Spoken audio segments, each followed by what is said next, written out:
साथियों नमस्कार, मैं सत्यनारायण सिंह अपने YouTube channel SN Singh classes में आप सभी का हार्दिक स्वागत एवं अभिनंदन करता हूं।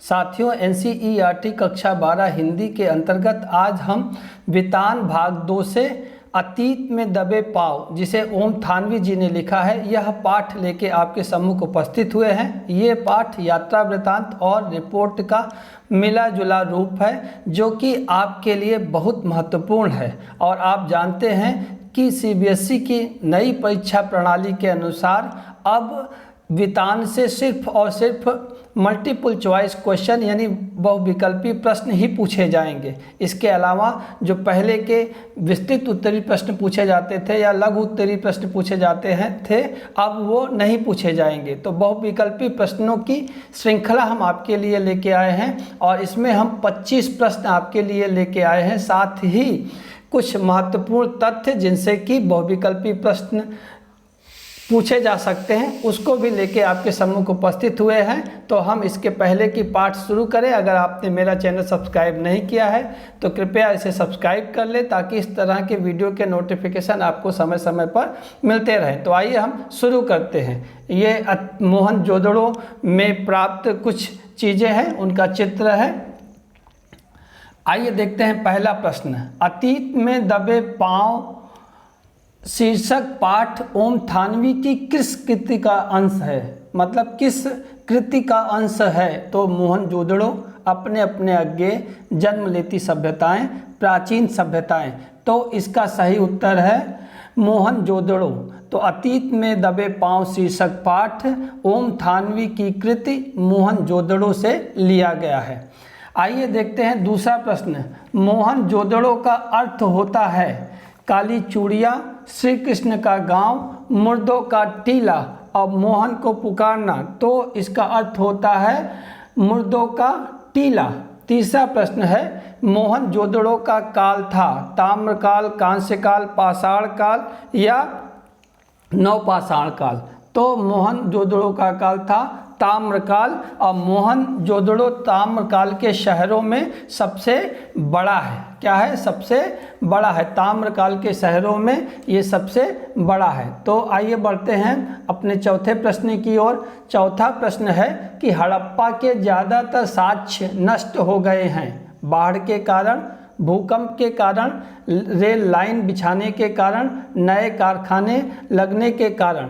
तो इसका उत्तर हुआ कि हड़प्पा के ज़्यादातर साक्ष्य जो है ये रेल लाइन बिछाने के कारण नष्ट हो गए हैं। अगला प्रश्न है मोहनजोदड़ो की समय स्थिति आज से लगभग पहले ठहरती है 500 वर्ष पूर्व, 2000 वर्ष पूर्व, 5000 वर्ष पूर्व और 1 लाख वर्ष पूर्व। तो ये ठहरती है 5000 वर्ष पूर्व ठहरती है। मोहनजोदड़ो की जो समय स्थिति है ये 5000 वर्ष पूर्व ठहरती है और माना जाता है कि मोहनजोदड़ो इस सभ्यता का केंद्र रहा होगा, जो लगभग 200 हेक्टेयर क्षेत्र में फैला था। इसकी आबादी लगभग 85,000 थी और ये 5000 साल पहले महानगर की जो परिभाषा होती थी उसको भी पार करता रहा होगा। छठा प्रश्न है लेखक के अनुसार मोहनजोदड़ो का इलाका इस प्रांत से मिलता जुलता है, राजस्थान से, पंजाब से, गुजरात से, केरल से। तो मोहनजोदड़ो का जो इलाका है वो राजस्थान से मिलता है। वैसा ही खुला आकाश, वैसा ही सूना परिवेश, वैसा ही धूल, बबूल, ज़्यादा ठंड, ज़्यादा गर्मी, ये सब देख के लेखक को लगता है कि ये राजस्थान से मिलता जुलता होगा। आइए बढ़ते हैं अगले प्रश्न की ओर। हमारा जो है 7वां प्रश्न है कि सिंधु घाटी सभ्यता के अद्वितीय वास्तु कौशल को स्थापित करने के लिए अकेला ही काफ़ी माना जाता है। बृहद स्नानागार, अनुष्ठानिक महाकुंड, सभागार, माल गोदाम। तो वास्तु कौशल को स्थापित करने के लिए अकेला माना जाता है अनुष्ठानिक महाकुंड। क्या था ये करीब 40 फुट लंबा था, 25 फुट चौड़ा था और 7 फुट गहरा था। इसके 2 तरफ सीढ़ियाँ बनी हुई थी और उतरने के लिए 2 तरफ सीढ़ियाँ बनी हुई थी और 3 तरफ क्या बने हुए थे? कक्ष बने हुए थे साधुओं के लिए। तो अनुष्ठानिक महाकुंड आपको याद रहेगा। अगला प्रश्न है, सिंधु घाटी सभ्यता में कुंड बने हैं पत्थरों के, लकड़ियों के, पक्की ईंटों के, सीमेंट के। तो पक्की ईंटों के बने हुए हैं। कुंड का पानी रिस न सके और बाहर का शुद्ध पानी कुंड में ना आए, इसके लिए कुंड के तल में और दीवारों पर ईंटों के बीच चूने और चिरोड़ी के गारे का इस्तेमाल हुआ है। बाद में देखेंगे कि इससे लगी हुई जो दूसरी दीवार थी उस पर भी जो है एक तरह से इनका प्रयोग किया जाता था ईंटों का। आगे देखते हैं, अगला प्रश्न है, मेसोपोटामिया के शिलालेखों में मोहनजोदड़ो के लिए संभावित शब्द मिला है। मोहनिया, मोहन किला, नकरामना, मेलुहा। तो मेलुहा आपको ऐसे याद रह सकता है कि अभी नए लेखक हैं हिंदी के, नए क्या बहुत प्रसिद्ध लेखक कह सकते हैं, नया तो इसलिए आ गया जुबान पे कि आजकल में हिट लेखक चल रहे हैं अमीश त्रिपाठी। इन्होंने शंकर भगवान पे उपन्यासों की एक सीरीज़ जो है जारी की है, लिखी है, उसी पे एक उपन्यास है मेलुहा। तो इस तरह से आपको याद रह जाएगा कि मेसोपोटामिया के शिलालेखों में मोहनजोदड़ो के लिए जो संभावित शब्द है वो क्या है, मेलुहा है। आइए देखते हैं अगला प्रश्न।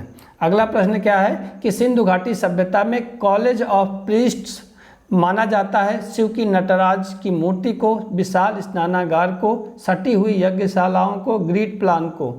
तो सटी हुई यज्ञशालाओं को कॉलेज ऑफ प्रीस्ट माना जाता है। पुरातत्व के जानकारों के अनुसार धार्मिक अनुष्ठानों में जो ज्ञानशालाएं होती थी वो सटी हुई होती हैं और इस नज़रिए से उसे देखा जाए तो इसे कॉलेज ऑफ प्रीस्ट कहा जाता है। अगला प्रश्न है, मोहनजोदड़ो में घरों में खिड़कियां होती थी पीठ की ओर, दरवाजे के अगल बगल, दूसरी मंजिल पर, दाएं बाएं भाग में। तो मोहनजोदड़ो में जो घरों में खिड़कियां होती थी वो दूसरी मंजिल पे होती थी। सड़क की ओर घरों की सिर्फ पीठ दिखाई देती थी, यानी जो दरवाज़ा होता था वो गली के साइड, अंदर की साइड होता था और बाहर की ओर सिर्फ घरों की पीठ होती थी और घर कोई भी सड़क पर नहीं खुलता था। दरवाजे कहाँ थे, अंदर गलियों पे थे और जहाँ तक खिड़कियों की बात थी तो खिड़कियाँ किस पे थी, दूसरी मंजिल पर थी। आगे देखते हैं, उत्खनन में प्राप्त प्रसिद्ध नर्तकी की मूर्ति वर्तमान में रखी गई है ब्रिटेन संग्रहालय में, लंदन संग्रहालय में, दिल्ली के राष्ट्रीय संग्रहालय में, प्रिंस वेल्स मुंबई संग्रहालय में। तो जो प्रसिद्ध नर्तकी की मूर्ति प्राप्त हुई है वो दिल्ली के राष्ट्रीय संग्रहालय में रखी गई है। और मार्टिमर व्हीलर एक पुरातत्वविद हैं, उन्होंने कहा था कि संसार में इसके जोड़ की दूसरी शायद ही कोई चीज़ होगी। मतलब ये अपने आप में अद्वितीय है, अपने आप में अनुपम है। और इतिहास में भी इससे प्रश्न पूछे जाते हैं कि जो प्रसिद्ध नर्तकी की मूर्ति है वो कहाँ से पाई जाती है, तो वो मोहनजोदड़ो से मिली है। कहाँ रखी गई है, दिल्ली के राष्ट्रीय संग्रहालय में रखी गई है।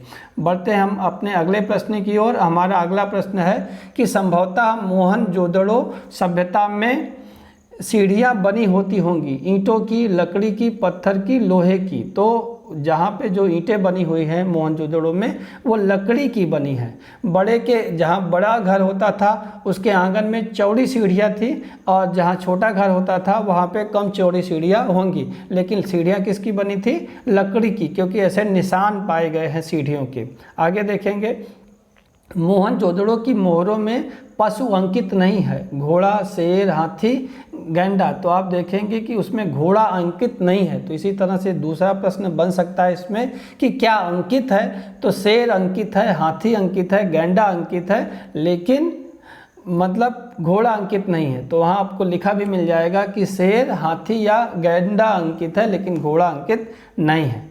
आगे क्या है, 15वां प्रश्न है, हवाई जहाज़ के उतारू पहिए बाजार में आने के बाद प्रयोग में लिए जाते थे। यानी हवाई जहाज़ से जो पहिए निकाल लिए जाते थे वो किस में प्रयोग में किए जाते थे, ऊंट गाड़े में। किसमें, ऊंट गाड़े में। ये गाड़ी नहीं होगा, गाड़े होगा। वहाँ पे जो शब्द है वो गाड़े है, गाड़ी नहीं है। तो ऊंट गाड़े में प्रयोग किया जाता था। और आपको पता है कि ऊंट रेगिस्तान का जहाज कहा जाता है। आगे बढ़ते हैं, हमारा अगला प्रश्न है सिंधु घाटी सभ्यता में प्रशासन तंत्र था राज पोषित, समाज पोषित, धर्म पोषित, अर्थ पोषित। तो सिंधु घाटी सभ्यता में जो प्रशासन था वो समाज पोषित था। ऐसा बहुत कम उल्लेख मिलता है कि कोई राजमहल मिला हो या इस तरह से कोई ऐसा निशान मिला हो जिससे पता चले कि वहाँ पे कोई इस तरह से राजा या दैवी शक्ति उसका वो रहता होगा और उसका कोई प्रभुत्व रहा होगा।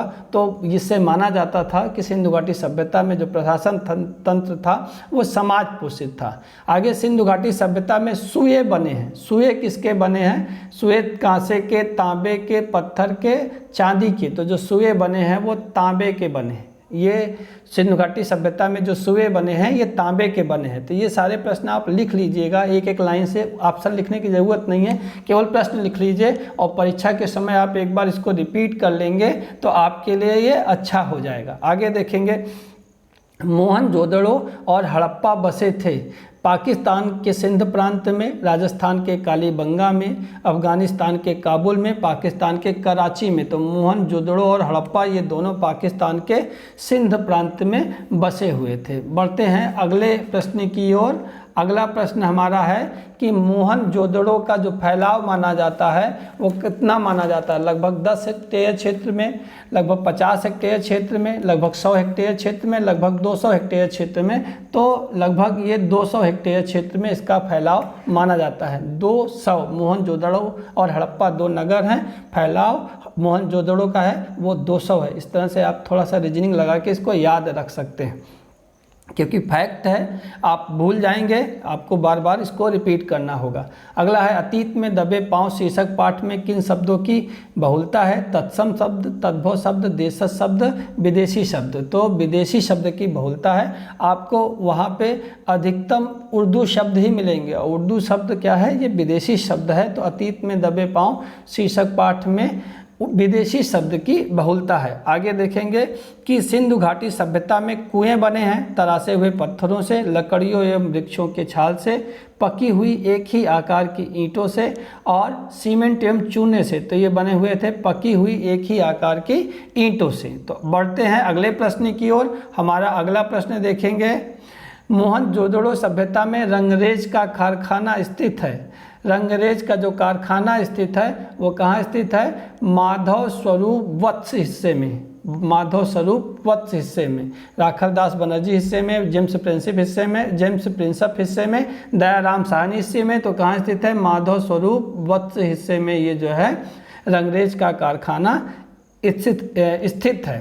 तो रंगरेज का कारखाना उत्खनन के नाम पे, जिसका उत्खनन किया, मोहनजोदड़ो में क्या होता था कि जिस इलाके का जिसने उत्खनन कराया है उसी के नाम पे रख दिया गया। इसीलिए आपको राखलदास बनर्जी हिस्सा मिलेगा, जेम्स प्रिंसप मिलेगा, दयाराम साहनी मिलेगा।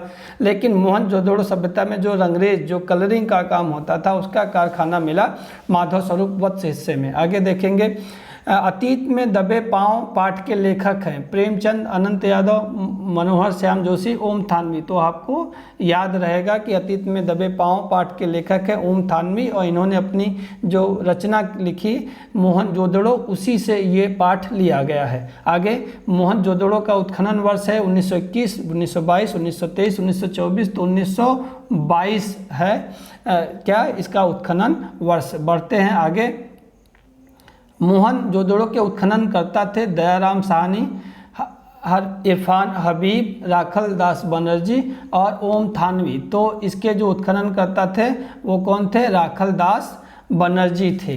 ठीक है, तो मोहनजोदड़ो के उत्खनन करता थे राखलदास बनर्जी, जिन्होंने 1922 में इसका उत्खनन कराया था। आगे कुछ महत्वपूर्ण तथ्य हैं जिनसे कि प्रश्न बन सकते हैं, इसलिए मैंने इसको लिखा। बाकी 25 महत्वपूर्ण प्रश्न जो हमने करा दिए, इसके अलावा भी कुछ ऐसे फैक्ट हैं जिनसे प्रश्न बन सकता है। चूँकि आप जानते हैं बहुविकल्पी प्रश्न आएगा और ये पाठ ऐसा है कि कहानी जैसा नहीं है कि आपको याद हो जाए। ये एक यात्रा विवरण है, एक रिपोर्ट है, इसलिए आपको इसके फैक्ट याद करने होंगे। इसीलिए जो जिनसे और प्रश्न बन सकता है वो फैक्ट हमने यहाँ पे दिए हैं। तो देखिए, पहला है कि प्राचीन भारत के ही नहीं दुनिया के 2 सबसे पुराने नियोजित शहर माने जाते हैं मोहनजोदड़ो और हड़प्पा। ये दुनिया के सबसे पुराने और नियोजित शहर माने जाते हैं। आगे देखेंगे कि सिंधु घाटी संस्कृति को कहा जाता है मैदान की संस्कृति। क्या कहा जाता है? मैदान की संस्कृति। कि सिंधु घाटी सभ्यता जो है वो मैदानी सभ्यता है। अगला है तीसरा प्रश्न। तीसरा तथ्य, मोहनजोदड़ो की सभ्यता और संस्कृति का सामान भले ही अजायब घरों की शोभा बढ़ा रहा हो, लेकिन उसकी सड़कें और गलियां अब भी वही हैं। यानी जो चीज़ें वहाँ से मिली वो कहाँ पे हैं? वो म्यूज़ियम में है, लेकिन उसकी जो सड़कें हैं, उसकी जो गलियां हैं, जो उसका स्ट्रक्चर है वो वहीं पे बना हुआ है। तो बढ़ते हैं आगे अगले तथ्यों की ओर। सबसे ऊंचे चबूतरे पर एक बौद्ध स्तूप है, महात्मा बुद्ध की मूर्ति है। और सिंधु घाटी सभ्यता की जानकारी से पहले प्राचीनतम सभ्यता मानी जाती थी। यानी जब सिंधु घाटी सभ्यता की जानकारी नहीं हुई थी, उससे पहले जो सबसे पुरानी सभ्यता मानी जाती थी वो मेसोपोटामिया की सभ्यता मानी जाती थी, जिसे इराक सभ्यता भी कहा जाता है।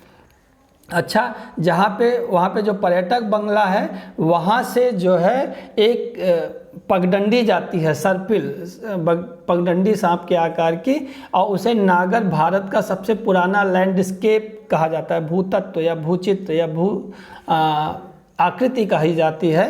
वो किसको? सर्पिल पगडंडी को। इससे प्रश्न बन सकता था, इसलिए हमने ये यहाँ पे लिख दिया है। सिंधु घाटी सभ्यता में उर्दू शब्दों की बहुलता ये हम आपको प्रश्न में करा चुके हैं। आगे देखेंगे, शहर की सड़कें सीधी हैं या फिर आड़ी?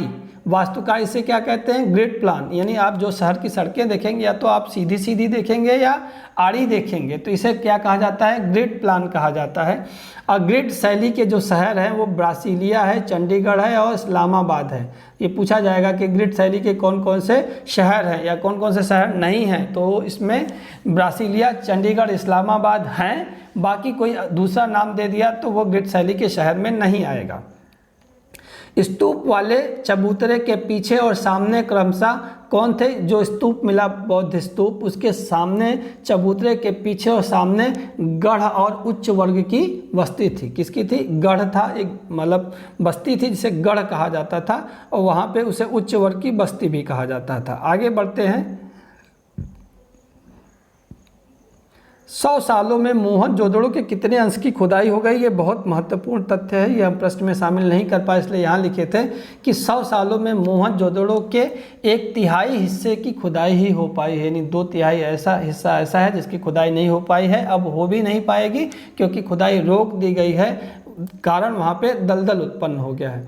उस सभ्यता में सामूहिक स्नान होता था किसी अनुष्ठान का अंग। यानी जब कोई अनुष्ठान किया जाता था उस समय कुंड में सामूहिक स्नान किया जाता था।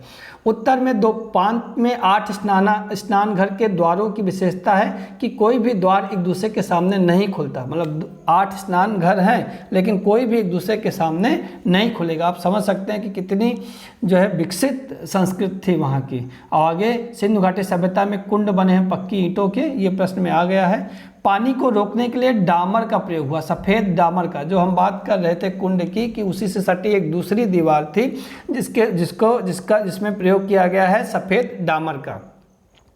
सिंधु घाटी सभ्यता में नालियाँ होती थी, कैसी होती थी? ढकी हुई होती थी। सिंधु घाटी सभ्यता में नालियाँ ढकी होती थी, यानी स्वास्थ्य का विशेष ध्यान रखा जाता था। और जब इस तरह से नालियाँ, पानी की निकासी की नालियाँ ढकी हुई होंगी तो वहाँ पे लोगों के बीमार पड़ने के चांस कम होंगे। आगे देखते हैं कि अनाज धुलाई के लिए आवागमन होता था, बैलगाड़ियों से जो है अनाज लाया जाता था। सिंधु घाटी सभ्यता का जो मुख्य व्यवसाय था वो क्या था? व्यापार था, यानी वो बिजनेस करते थे। इरफान हबीब का जिक्र आया है पाठ में, तो वो कौन है? एक इतिहासकार है। इरफान हबीब क्या है? इतिहासकार है। बाकी आप जो राखलदास बनर्जी, दयाराम साहनी देखेंगे पुरातत्वविद है, लेकिन इरफान हबीब चूँकि अलग है, इतिहासकार है, इनसे प्रश्न बन सकता है, इसलिए मैंने यहाँ पर लिख दिया। सिंधु घाटी सभ्यता में बीज नहीं मिले हैं कपास के बीज नहीं मिले हैं, लेकिन सूती वस्त्र मिला है। कपास का बीज नहीं मिला है सिंधु घाटी सभ्यता में, लेकिन सूती वस्त्र मिले। और जानते हैं सूती वस्त्र कपास से ही बनते हैं। तो रंगाई का एक छोटा कारखाना मिल रहा था, किसको? माधव स्वरूप वत्स को। हमने बताया था ना अभी कुछ देर पहले कि जो खुदाई कराता था उसी के नाम पे वहाँ का नाम रख दिया जाता था। तो छोटा कारखाना जो रंगाई का मिला, रंगरेज का, वो क्या है? माधव स्वरूप वत्स को मिला है। छाल्टी यानी लिलन बोलते हैं इसको, और ऊन, ये सुमेर की सभ्यता से आयात होते थे। और सुमेर को क्या निर्यात किया जाता था? सूत। ये बड़ा प्रश्न है कि आयात क्या होता था? छाल्टी और ऊन, और निर्यात क्या होता था? सूत। आगे देखते हैं, अगला है मेसोपोटामिया के शिलालेखों में मोहनजोदड़ो के लिए जो शब्द मिला है वो क्या है? मेलुहा शब्द है, जो मेसोपोटामिया के शिलालेखों में मोहनजोदड़ो के लिए प्रयोग में लाया गया है। बस्तियों को क्या कहा जाता था? नीचा नगर। जो बस्तियां थी उनको नीचा नगर कहा जाता था, और जो उच्च वर्ग की बस्तियां थी उनको, या उच्च वर्ग के जो रहन सहन के लोग जहाँ पे रहते थे उसको ऊंचा नगर कहते थे। पूरब की बस्तियाँ क्या थी? उनको रईसों की बस्तियाँ कहा जाता था। क्या? रईसों की बस्तियाँ। तो सड़क के दोनों ओर घर हैं, और सड़क की ओर घरों की क्या है? पीठ है। ये हम बता चुके हैं अभी थोड़ी देर पहले कि दोनों ओर, सड़क के दोनों ओर घर हैं, लेकिन कोई भी दरवाज़ा सड़क की ओर नहीं खुलता। उधर घरों की जो पीठ होती है, यानी जो पिछली दीवार होती है वो होती है। और स्वास्थ्य के प्रति मोहनजोदड़ो के बासिंदों के सरोकार का बेहतरीन उदाहरण क्या है? स्नान घर और शहर के बाहर हौद के मध्य ढकी हुई नालियों का जाल। थोड़ी देर पहले बताया था कि जो नालियां हैं वो क्या है? ढकी हुई हैं, जिससे स्वास्थ्य संबंधी चिंता कम रही होगी उस समय लोगों की। सिंधु घाटी सभ्यता में कुएं बने हैं, किसके? पकी हुई एक ही आकार की ईंटों के कुएं बने हुए हैं, और ये कहा जाता है कि वह पहली ज्ञात संस्कृति जो कुआं खोदकर भूजल तक पहुंची वो क्या है? मोहनजोदड़ो की सभ्यता है। वो पहली ज्ञात संस्कृति जिसके बारे में हम जान सके हैं वो क्या है? कुआं खोदकर भूजल तक, यानी पानी तक पहुंची, वो क्या है? मोहनजोदड़ो की सभ्यता, भूमि के जल तक। आगे देखते हैं, बड़ी बस्ती के पुरातत्व शास्त्री हैं काशीनाथ दीक्षित ना। तो बड़ी बस्ती की जो खुदाई कराई थी वो पुरातत्वविद है काशीनाथ दीक्षित। अब मोहनजोदड़ो सभ्यता में जो ईंट प्रयोग हुई वो 1:2:4। ये बहुत महत्वपूर्ण है। जो ईंट प्रयोग हुई वो किस अनुपात में प्रयोग हुई? 1:2:4। और सिंधु घाटी सभ्यता में ज़्यादातर घरों का आकार क्या है? 30x30 फुट, यानी 30x30 का जो है घरों का आकार है। डीके बीसी हल्का में मूर्ति मिली है याजक नरेश की। अच्छा, डीके क्या है? जिसने भी खुदाई करवाई, जैसे काशीनाथ दीक्षित ने अगर खुदाई करवाई तो उसके नाम पे जो ब्लॉक है या जो जगह है वो क्या है? केडी है। इसी तरह से डीके बीसी हल्का में जो मूर्ति मिली है वो याजक नरेश की मिली है। और इसके बारे में पुरातत्व मार्टिमर व्हीलर ने कहा था कि संसार में इसकी जोड़ की कोई मूर्ति नहीं होगी। ये किसके बारे में कहा था? नर्तकी की मूर्ति के बारे में। ये थोड़ी देर पहले प्रश्न में आया था। उत्खनन में प्राप्त प्रसिद्ध नर्तकी की मूर्ति वर्तमान में कहाँ रखी गई है? दिल्ली के राष्ट्रीय संग्रहालय में। ये भी आ चुका है ये प्रश्न। आगे देखते हैं, मोहनजोदड़ो में किसको छोड़कर सब कुछ चौकोर या आयताकार है? कुओं को छोड़कर सब कुछ क्या है? चौकोर या आयताकार है। अमेरिकी नेतृत्व शास्त्री ग्रेगरी पोसेल का मानना है कि मोहनजोदड़ो के बड़े घरों के छोटे कमरों में कौन रहता होगा? नौकर चाकर। यानी जो बड़े बड़े घर थे उसमें छोटे छोटे कमरे भी बनाए गए हैं, पाए गए हैं।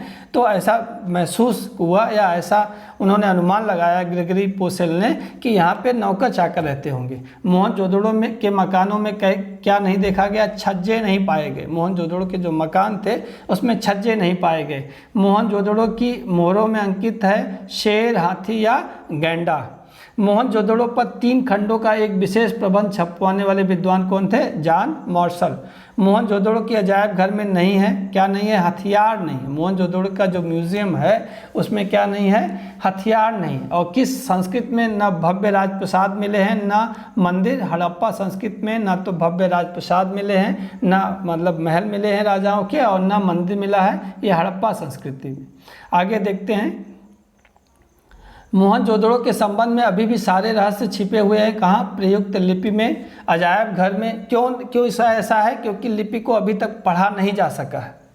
तो कह सकते हैं कि अभी भी सारे रहस्य छिपे हुए हैं। जिस दिन उसको पढ़ा जा सकेगा बहुत सारी बातें नई पता चलेंगी। अजायब घर में रखी सुइयाँ बनी हैं, किससे? म्यूजियम में जो सुइयाँ रखी हैं वो तांबे और कांसे की बनी हैं। सिंधु घाटी सभ्यता में 3 सोने की सुइयाँ किसको मिली थी? काशीनाथ दीक्षित को मिली थी। और सिंधु घाटी सभ्यता में जो सुए बने हैं वो हाथी दांत और तांबे के बने हुए थे। वर्तमान में सिंधु सभ्यता को बचाकर रखने की बड़ी समस्या है। पानी के रिसाव से क्षार एवं दलदल की, दलदल हो गया इसलिए खुदाई भी बंद हो गई है। तो पाठ की भाषा क्या है? उर्दू मिश्रित हिंदी है। तो कुल मिलाकर के ये महत्वपूर्ण तथ्य थे। कुछ प्रश्न जो है रिपीट हो गए हैं, लेकिन बढ़िया इसलिए है कि आप ज़्यादा बार उनको सुनेंगे तो आपके दिमाग में रह जाएगा। तो ये महत्वपूर्ण प्रश्न है। एक बार फिर कह रहा हूँ कि आप इनको अपनी कॉपी में नोट कर लीजिए, क्योंकि एग्ज़ाम टाइम में रिवीजन में आपके लिए बहुत आसानी होगी। और हम इस तरह से आपके लिए वीडियो लेके आते रहेंगे। आपने सब्सक्राइब नहीं किया है चैनल तो प्लीज़ कर लीजिए, और अगर अच्छा लगा हो तो लाइक कीजिए, दोस्तों में शेयर भी कीजिए। हम आपकी सेवा में ऐसे ही तत्पर रहेंगे। मिलते हैं अगले वीडियो में, तब तक के लिए नमस्कार।